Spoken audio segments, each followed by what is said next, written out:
Hello, this is Dr. Marty Klein with another video quickie. Today's question is it okay to masturbate without porn? As you know, every week I work with couples in distress about pornography. Most heterosexual women who want their mate to stop watching porn have predictable reasons.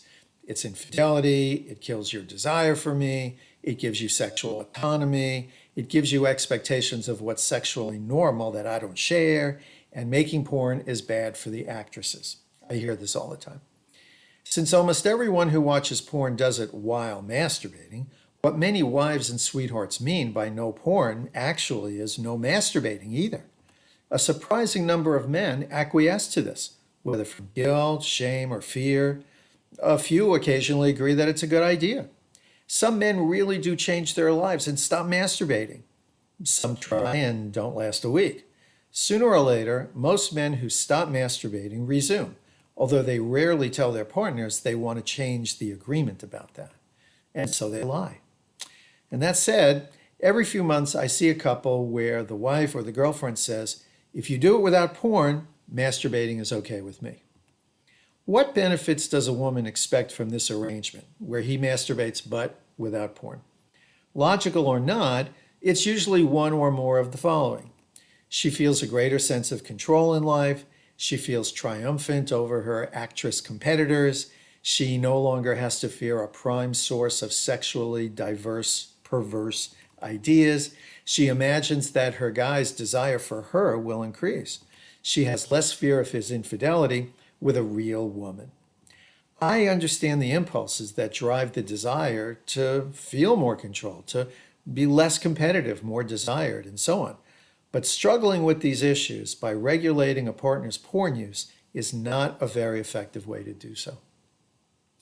When a man in individual therapy tells me that his angry sweetheart has mandated that he masturbate without porn, I assume that he'll just think about porn-type stuff, neighbors, ex-girlfriends, movie stars, music stars, while he masturbates instead of actually watching it. Of course he will. That's what humans have been doing since the beginning of time. The internet did not invent masturbation, and internet porn didn't invent fantasizing. So when I follow up by asking what the new arrangement accomplishes, the answer is usually, well, she feels better. True, the wife or girlfriend may be less angry, although her frustration may reappear when eliminating porn doesn't change the things that she really wants to change. I rarely hear a guy say, now I realize how porn was undermining my life, my sex life, my marriage. And I never hear a guy say, because I gave up porn, I desire sex with my partner more, or we've resolved our conflicts about which sexual activities are off the table. Now, those are reasonable things to want. If you want them, some serious therapy is a better investment than eliminating porn from a guy's life. For years, I've been saying that conflict about pornography is usually about something else. One thing it's typically about is the decline or collapse of a couple's sex life. Many couples struggle with this and just can't find the emotional strength to bring it up or to discuss it to a satisfying conclusion. Do you want to bring your mate closer to you sexually? Regardless of your sexual orientation or identity, here are some suggestions. Periodically tell your partner that you find them attractive, and in what ways.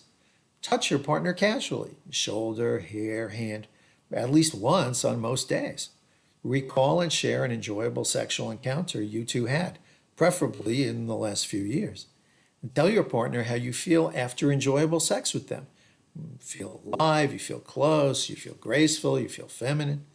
Suggest a specific time to get together and a specific non-genital erotic activity.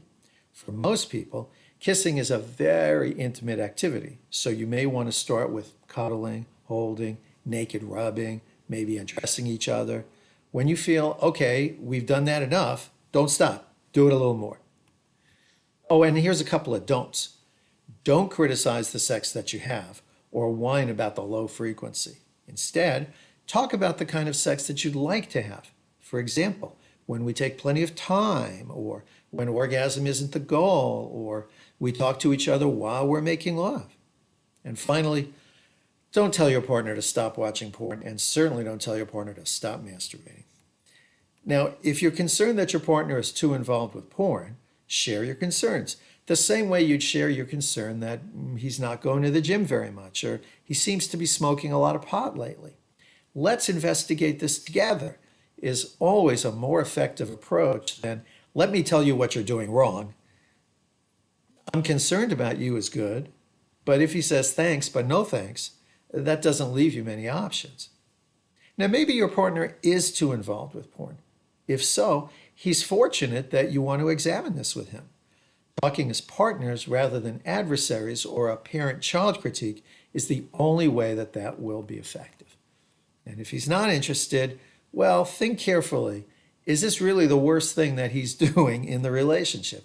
And is insisting that he cut back or stop this one behavior that you dislike the best way that you can contribute to him or to your own relationship satisfaction? I'm Dr. Marty Klein. Thanks for joining me. Oh, and I publish one of these every few weeks, so if you want to subscribe, just click the button below and you'll get pinged every time I do. Thanks.